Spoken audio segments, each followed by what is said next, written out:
12 ಜನ ಇರುವಂತ ಒಂದು ಗುಂಪು ಅಯ್ಯಪ್ಪ ಮಾಲೆಯನ್ನ ಧರಿಸಿ ಶಬರಿಮಲೆ ಯಾತ್ರೆಯನ್ನ ಶುರು ಮಾಡ್ತಾರೆ. ತಿರುಪತಿಗೆ ಹೋಗಿ ತಿಮ್ಮಪ್ಪನ ದರ್ಶನವನ್ನ ಮಾಡಿಕೊಂಡು ಶಬರಿಮಲೆ ಕಡೆ ಹೊರಟ ಆ ಯಾತ್ರಿಗಳ ವಾಹನ ಮಠ ಮಧ್ಯಾಹ್ನ ದಟ್ಟ ಕಾಡಿನಲ್ಲಿ ನಿಂತೋಗ್ಬಿಡುತ್ತೆ. ಎಷ್ಟೇ ಪ್ರಯತ್ನ ಪಟ್ಟರೂ ಗಾಡಿ ಮುಂದಕ್ಕೆ ಹೋಗೋದಿಲ್ಲ.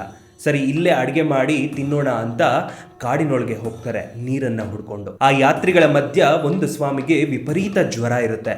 ಆದ್ರೂ ಕೂಡ ಶಬರಿಮಲೆ ಯಾತ್ರೆಯನ್ನ ಮುಗಿಸ್ಲೇಬೇಕು ಅನ್ನೋ ಸಂಕಲ್ಪವನ್ನ ಹೊಂದಿರ್ತಾರೆ. ಕಾಡಿನೊಳಗೆ ಹೋಗ್ತಾ ಹೋಗ್ತಾ ಎಲ್ಲೂ ಕೂಡ ಒಂದು ಹನಿ ನೀರು ಸಿಗೋದಿಲ್ಲ. ಆಗ ದಿಢೀರಂತ ಆ ಜ್ವರ ಇದ್ದ ಸ್ವಾಮಿ ಕೆಳಗೆ ಬಿದ್ದು ಒದ್ದಾಡ್ಬಿಡ್ತಾರೆ. ನೀರ್ ಬೇಕು ಅಂತ ತಡವಡಿಸ್ತಾರೆ. ಸುತ್ತ ನೋಡಿದರೆ ದಟ್ಟ ಕಾಡು, ಯಾರತ್ರ ಒಂದು ಹನಿ ನೀರು ಕೂಡ ಇಲ್ಲ. ಸ್ವಾಮಿಗಳೆಲ್ಲರಿಗೂ ಭಯ ಶುರುವಾಗುತ್ತೆ. ಆಗ ಒಂದು ಸ್ವಾಮಿಗಳ ಹತ್ತಿರ ತೆಂಗಿನಕಾಯಿ ಇರುತ್ತೆ.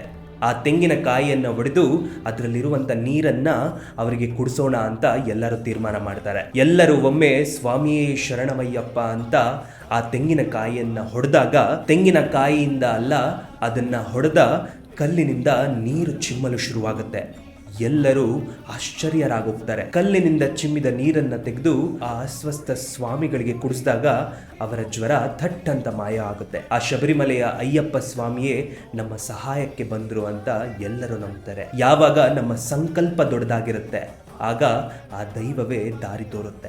ಎಷ್ಟೇ ಕಷ್ಟ ಬರಲಿ, ಎಷ್ಟೇ ಅಡೆತಡೆ ಬರಲಿ, ಇದನ್ನೆಲ್ಲ ಲೆಕ್ಕಿಸದೆ ವ್ರತಗಳನ್ನ ಮಾಡಿ ಶಬರಿಮಲೆ ಯಾತ್ರೆಗೆ ಹೊರಟು ಸ್ವಾಮಿಯೇ ಶರಣಮಯ್ಯಪ್ಪ ಅಂತ ಇರುಮುಡಿ ಹೊತ್ತು 18 ಮೆಟ್ಟಿಲುಗಳನ್ನ ಏರಿ ಶಬರಿಮಲೆ ಅಯ್ಯಪ್ಪ ಸ್ವಾಮಿಯ ದರ್ಶನವನ್ನ ಮಾಡೋ ಎಲ್ಲ ಸ್ವಾಮಿಗಳಿಗೂ ನನ್ನ ಅಭಿನಂದನೆಗಳು. ನೀವು ಈ ಸರಿ ಶಬರಿಮಲೆ ಯಾತ್ರೆಯನ್ನ ಮಾಡ್ತಿದ್ದೀರಾ?